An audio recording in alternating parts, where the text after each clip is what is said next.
साथ संगत जी, प्रेम से कहना धन निरंकार जी। एक नई साखी के साथ स्वागत है आप सभी का आपके ही अपने चैनल पर। हमारी आज की साखी का शीर्षक है करुणा के सागर।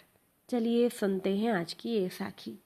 साथ संगत जी, ये प्रसंग तब का है जब रावण ने माता सीता को अशोक वाटिका में कैद कर दिया था। लंकिनी की बातों पर विचार करते हुए हनुमान जी राजभवन के अंतःपुर में प्रवेश कर गए। वहां उन्होंने अनेक सुंदर युवतियों और राक्षसों को सशस्त्र पहरा देते हुए देखा। राजभवन की शोभा नेत्रों को चकाचौंध कर रही थी। वहां एक शयन कक्ष में उन्होंने रावण को एक अति सुंदर स्त्री के साथ देखा। पल भर के लिए हनुमान जी के मन में विचार आया कि कहीं ये देवी सीता तो नहीं। लेकिन तत्काल उनके मन में विचार कौन था कि देवी सीता इस प्रकार अपने पति से बिछुड़ने के उपरांत पूरे साज श्रृंगार के साथ एक पर पुरुष के साथ कैसे हो सकती हैं। निश्चय ही ये देवी सीता नहीं है, ये तो कोई और है। तभी उन्हें लगा कि वे इस प्रकार सोती हुई स्त्रियों को देख रहे हैं, इससे कहीं उनके धर्म का लोप तो नहीं हो रहा है। परंतु दूसरे ही पल वे सोचने लगे कि उन्हें देखकर भी उनके मन में किसी प्रकार के काम भाव उत्पन्न नहीं हो रही हैं। वे तो बाल ब्रह्मचारी हैं और सदैव सात्विक विचारों को धारण करने वाले हैं। तभी भगवान हनुमान जी को श्री राम जी का ध्यान आया तो उनके मन का सारा मैल धुल गया। वे एक महल से दूसरे और दूसरे से तीसरे में होकर घूमते रहे, परंतु उन्हें कहीं पर भी सीता मैया के दर्शन नहीं हुए। उन्होंने रावण के द्वारा कुबेर से छीना हुआ पुष्पक विमान भी देखा और उसकी भव्यता तथा शिल्प को देखकर वो चकित रह गए। एक बार उनके मन में आया कि वो रावण को सोते से उठाकर मार डालें और उसके शव को ले जाकर श्री राम जी के चरणों में डाल दें। लेकिन इससे प्रभु श्री राम जी का कार्य तो पूर्ण नहीं हो पाएगा, ऐसा सोचते हुए वे वहां भटक रहे थे। तभी उनकी दृष्टि एक ऐसे भवन पर पड़ी जिसकी बुर्जी पर चक्र लगा हुआ शोभा पा रहा था और दीवारों पर जगह जगह प्रभु श्री राम लिखा हुआ था। उसके चारों ओर वाटिका में सुंदर फूल खिले हुए थे और वहां एक मंदिर भी था। उस मंदिर में चतुर्भुज विष्णु और महालक्ष्मी की मूर्तियां विराजमान थी। हनुमान जी सोच में पड़ गए कि इस राक्षस नगरी में भगवान विष्णु का यह भगत वैष्णव कौन है। उसी समय भवन के भीतर से किसी के उठने और भगवान श्री राम जी की स्तुति के स्वर सुनाई दिए। हनुमान जी ने सोचा कि यह अवश्य श्री राम जी का कोई भगत है, इससे मिलना चाहिए। तो हनुमान जी ने तत्काल एक ब्राह्मण का वेश धारण किया और महल के द्वार पर जाकर जय श्री राम जी का उद्घोष किया। उस उद्घोष को सुनकर राजसी वस्त्रों में एक सौम्य आकृति वाले भद्र पुरुष ने द्वार खोला और कहा, विप्रवर, आपका स्वागत है। मेरा अहोभाग्य जो आज प्रातः वेला में मुझे आपके दर्शनों का सौभाग्य मिला, कृपया आप अपना परिचय दें। हनुमान जी ने कहा, हे भद्र पुरुष, मैं दशरथ नंदन श्री राम का दूत और किष्किंधा नरेश सुग्रीव का सेवक हनुमान हूँ। इस राक्षस नगरी में मैं श्री राम जी के भगत को देखकर हैरान हूँ। हनुमान जी का परिचय पाकर उस भद्र पुरुष के चेहरे पर खुशी आ गई। वो बोला, मेरे आराध्य देव श्री राम जी के आप दूत हैं, ये जानकर मेरा हृदय गदगद हो उठा है। हे हनुमान जी, मैं लंकेश्वर रावण का छोटा भाई विभीषण हूँ। मेरा एक भाई कुंभकर्ण सदैव सोता रहता है और मेरे अग्रज लंकेश्वर रावण और उसके पुत्र मेघनाथ सदैव युद्ध रत रहते हैं, इसीलिए राजा का सारा उत्तरदायित्व मुझ पर रहता है।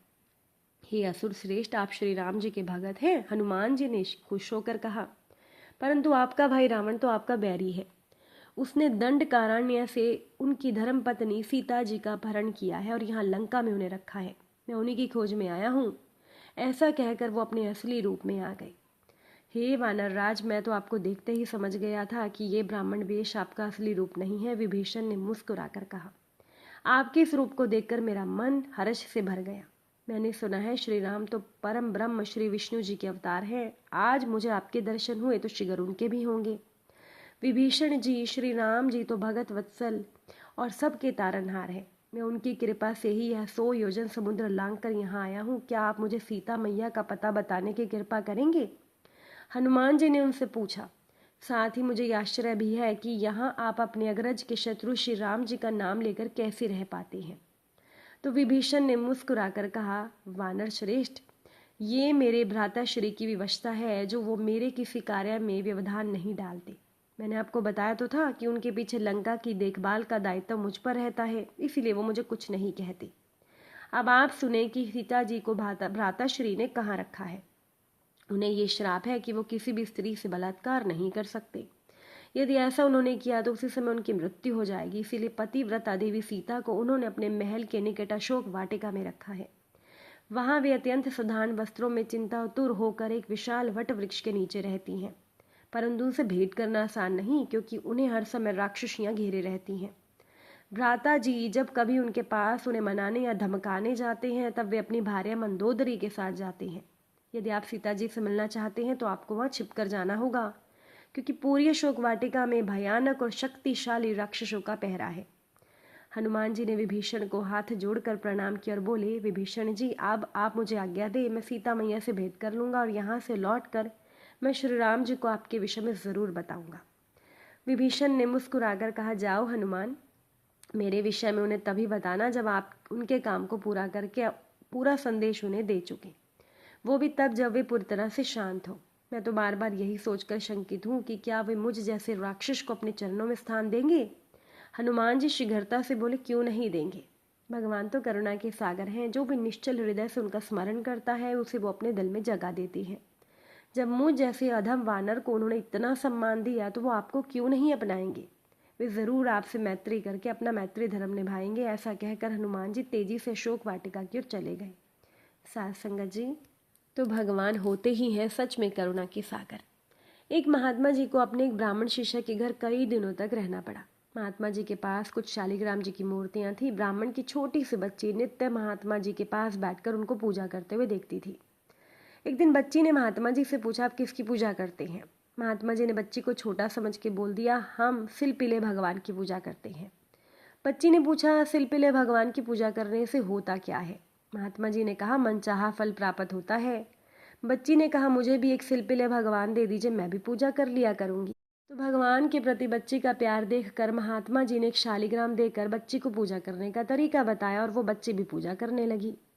अपने इष्ट देव के अनुराग में वो ऐसी रंग गई कि बिना भोग लगाए वो कुछ खाती पीती नहीं, और अपने इष्ट का क्षण भर का वियोग भी उससे सहन नहीं होता था। बड़ी होने पर शादी के समय ससुराल जाते समय वो अपने भगवान को भी साथ लेती गई। दुर्भाग्यवश उसको ऐसा पति मिला जो भगवान में विश्वास नहीं करता था। एक दिन पत्नी को पूजा करते हुए देखकर उसके पति ने मूर्ति को उठाया और बोला, इसे मैं नदी में फेंक आऊंगा। लड़की के बहुत अनुनय विनय करने पर भी पति ने मूर्ति को नदी में फेंक दिया। तो उसी समय कन्या भगवान की विरह में दीवानी हो गई और यही लट रट लगाई रहती कि मेरे भगवान, मुझ दासी को छोड़कर आप कहाँ चले गए, मुझे दर्शन दो।